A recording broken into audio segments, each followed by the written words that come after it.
Mississippi Department of Human Services is facing serious criticism from the state auditor's office. A 2018 report found the agency failed to meet or provide proof of legal requirements for services. WJTV 12's Alex Love spoke to both sides and joins us now in the newsroom with the details. Alex.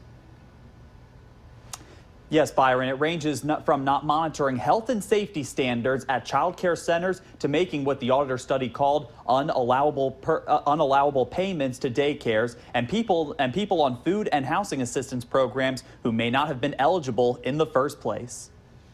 As federal money and programs come to assist those struggling in the Magnolia State, Auditor Shad White is noticing flaws with how it's managed. You hope that people around the state will take notice and they will hold their state agencies accountable and ask them to make the changes that we have identified. In a 300-page report, Auditor Shad White's office found the State Department of Human Services violated federal requirements not certifying all child care centers receiving federal grants in the state met health and safety standards. In one review, they saw 68% of providers did not incorporate all required health and safety elements as outlined by policy. The law requires that agency, DHS, to monitor those conditions, and that we could not find paperwork to confirm that they had done that. But it doesn't stop there. In other areas, White's team found the DHS not monitoring taxpayer money they sent to child care organizations and programs like SNAP and housing for those in need. They were not adequately monitoring those grantees, the people who received money, to make sure that those folks were spending money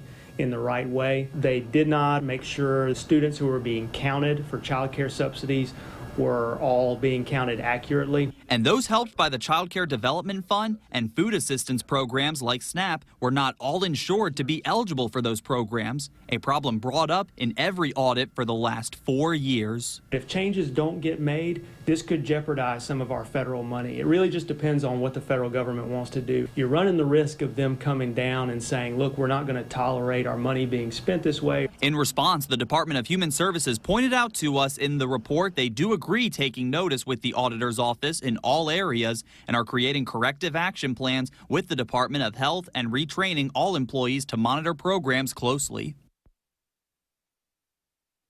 The Mississippi DHS Executive Director John Davis will retire at the end of this month. He was the department head since 2016, and Auditor Shad White says he is optimistic for the right change to come.